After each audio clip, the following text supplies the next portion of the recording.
This is segment 1 for Wednesday the 13th. We're picking up with the end of Imperialism. So you'll recall that we finished up in class with the aftermath of the Russo-Japanese War, a war in which the Japanese were successful much to the surprise of the entire world. A little side note here, the failure of the Russians to actually win that war was in many ways the beginning of the end for Tsar Nicholas and his entire monarchy.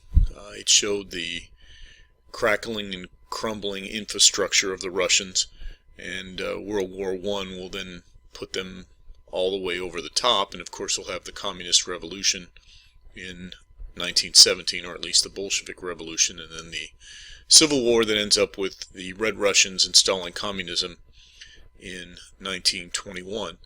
But for our purposes, of course, we talk about the fact that Roosevelt got involved in the Russo-Japanese War, partially because of the fear the U.S. had of the Japanese expanding and maybe trying to take over the Philippines.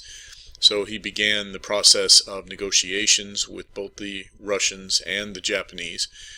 They negotiated it in his hometown of Portsmouth, New Hampshire. You see the newspaper there on the left,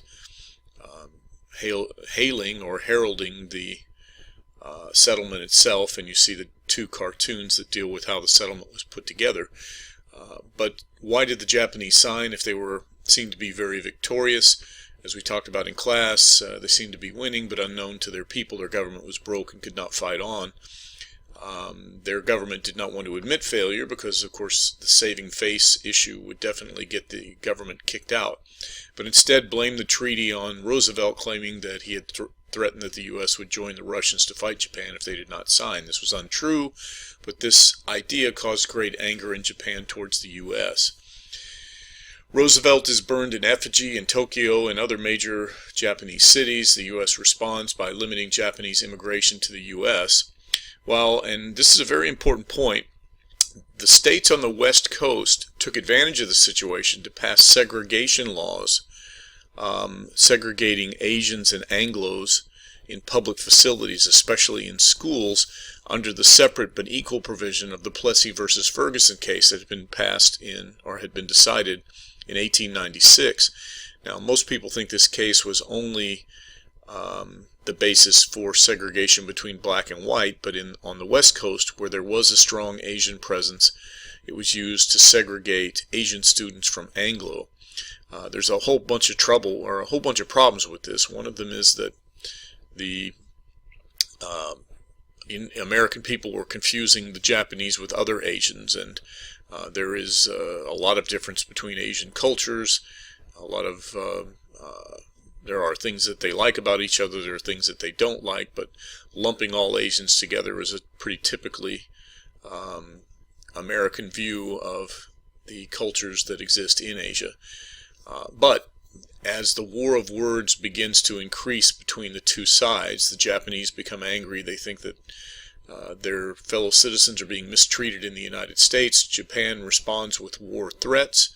And of course, as we talked about as we were leaving on Monday, Roosevelt's response was the 1907-1908 voyage of the Great White Fleet. Now, this was the fleet of our brand new battleships, which he had painted brilliant white, and in essence their first stop was in Tokyo.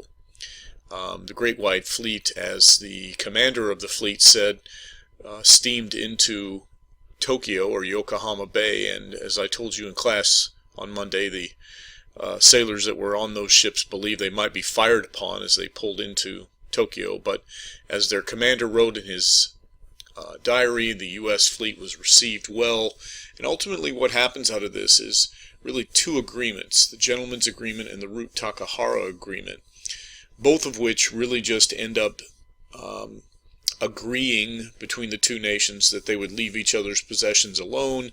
And, of course, by default, if the United States decided not to complain, they would be leaving the open door closed, because part of that agreement was that the Japanese took the land, or kept the land that they had gotten from the Russians in the Russo-Japanese War, and had their own sphere of influence. So the fact that we, in essence, turned a blind eye to the fact that they had closed the open door, really just to get the Japanese to pledge to leave the Philippines alone showed that when we wanted the door open, it was open, and when we thought we needed to have it closed or supported the idea of it being closed, it would be closed. So it was not always the open door. But tensions do calm between the United States and the Japanese, and although they're not very close allies, they're actually allied to each other in World War I. Okay, that ends this particular PowerPoint. Now let's move over to a little bit of domestic activity and take a look at the changes in culture at the turn of the century. Now this is very much focusing on what's happening within the cities and just the general culture of the United States at the turn of the century. So we talked about the Gilded Age city, people all moving into one location together, and so a lot of things changed. We talked a little bit about these in the past, the view of time by the American worker and the American people in general as they move from caring about what season it was to more being concerned about what hour it is in cities, the hustle and bustle of living in the city. But lifestyle and cultural changes are prompted by the urbanization and industrial change will affect the culture of America. So this is also sometimes called culture in the age of the dynamo. A dynamo, as you see here on the left, is actually a generator that generates electricity. And what you see here on the right was the World's Fair or Columbian Exposition in Chicago in 1893. And you can see all the lights that are lighting up the area around the lakefront in Chicago. And this is a pretty amazing display of all of these electric lights when most cities were still using gas light and kerosene, but you see the beginnings of a world that does become electrified. It's also the beginning of what we would call today popular culture. Now, we'll see a whole bunch of sports pop up and other things. The real reason why all of these occur, the beginning of professional sports, the beginning of a lot of amusement parks and pastimes, as we call them now, is that what you had in the cities was, once the Gilded Age was being cleaned up a little bit, and we'll get to that in a minute in progressivism, but once things settled in and life got a little bit better, you actually had a large number of people who were all in one place who actually had extra time and extra money, and so they were looking for something to do with it, and professional sports popped up as a result. Baseball really begins to become very popular at this point, and it's not because people couldn't figure out how to play the game before, but it's because they really couldn't draw enough of a crowd in the past in order to make it financially feasible. But now, with lots of people crammed in the cities, you ended up with the leisure activities. So, baseball. You see up there on the right the picture of the 1908 Chicago Cubs, which, as a little side note, is the last year that the Cubs actually won the World Series. And you see their picture there on the right. It's actually the longest losing streak in the history of professional sports. But you also see up there that baseball, whether it was the Cubs or some other team, was relatively democratic. And what we mean by that is that you would find both the factory owner and the workers at the same sporting event. Now, of course, the factory owner would be sitting in the luxury box eating caviar, and the factory worker would be in the nosebleed seats eating the hot dogs and sausages from the jungle. But the reality is that you had the same people, or you had different types of people at the same event. Now, you compare that to the situation in Europe, where the class divide meant that there were certain sports just for the upper class, like polo and cricket, and then the lower class paid attention to sports like what we call soccer, they call football, and other sports, rugby, etc., that were more for the masses, and rarely did the two actually blend into each other. You had the rich people at the rich events and the poor people at the common man's events. The other thing that you found in baseball, as well as other sports, many other sports, was that if you were capable, you would be on the field. Now, this broke a lot of class and social barriers, where you had people from the upper crust or people who were considered to be more of a non-immigrant working with immigrants, and the only component to whether or not you were on the field playing the sport or involved in the sport was whether or not you could do it. There wasn't a whole lot of split between different social strata when it came to competing on the field, other than the one very large and very evident scenario, and that was the split of sports by race. So at the same time they had the major leagues in baseball, they also had what were called the Negro Leagues with all black teams that usually had all black audiences. As we talked about before, Plessy versus Ferguson really split the country as far as racial segregation was concerned. But overall, compared to other nations around the world, sports developed more quickly, and when it did, it really represented the same thing we've seen throughout the history of the United States, and that is that things tended to be more equal or egalitarian or more democratic than you found in other places.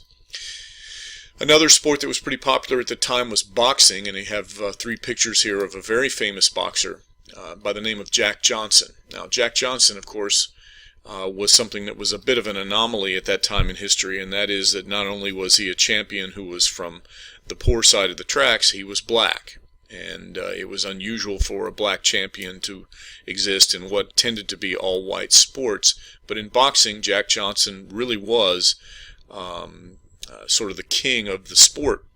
Now, the other thing that's interesting is that he was very much like Muhammad Ali will be later, only long before Muhammad Ali was ever born. He was a very controversial figure. Not only could no one beat him, and promoters continued to bring in people that they could find from all over the world, even people that were 7'5" and taller would come, well, actually probably not taller than that, but around 7 feet came and fought Jack Johnson. Now, these were fights that originally were 45 rounds with no gloves, and they would just fight till the other man could absolutely positively not get up, instead of the controlled prize fights that we have today. But ultimately, promoters marketed Johnson by always bringing out some white fighter to try and beat him. Each white fighter was really called the same thing, and that was the Great White Hope, the hope that someone could beat Jack Johnson. Now, why was he so seen so negatively? Well, it wasn't just that he was a black man who was champion in an all-white sport, as he was champion of the heavyweight division, but it was also because of that extravagant lifestyle. And to say that he was a bit controversial would be an understatement, because during his career he had not 1, not 2, but ultimately 3 different white wives in an era where interracial marriage was almost unheard of. So he was a controversial figure, was never beaten in the United States, but he was driven out of the country by the tax code and ended up going to Sweden. Eventually, after World War I, he'll come back, and in fact he'll fight at the very end of his life and finally be beaten. But he had an illustrious career, and as I told you before, there were 2 areas in our history where African Americans began to make the strides that began to prove that all the myths about them were incorrect, and they were in sports and, of course, in the military. Another sport that was popular was bicycle racing, or as you see it today, the same basic premise with the Tour de France during the summertime each year. But it was attended by thousands and thousands of people, just as boxing, baseball, and many other sports were. It's also the time when the movie industry began, and it's pretty interesting. The movie industry started out with people watching very short clips on machines where you'd put a nickel in and it would run the light, so you could run the film through by hand or with a crank. And this, of course, was called a Nickelodeon. It would only stay open for a short period of time, and you have to watch it very quickly. You see an image of one of the early ones there down in the left corner. Most of these Nickelodeons were found in the New York area, because that's where most people were, and they were in arcades where you would go in and you would put a nickel in to watch whatever movie that it was that you wanted to watch. For the older generation, this spending money on things like this was considered to be pretty ridiculous. But it started out in the New York area because it was the area where most people tended to be, the largest crowds. But eventually somebody hit on the idea of projecting the movie onto a screen in front of a lot of people and charging many people, running it only once and making a lot more money than just having it in a Nickelodeon. And we'll talk about how the movie industry progresses and other changes in culture in segment number 2.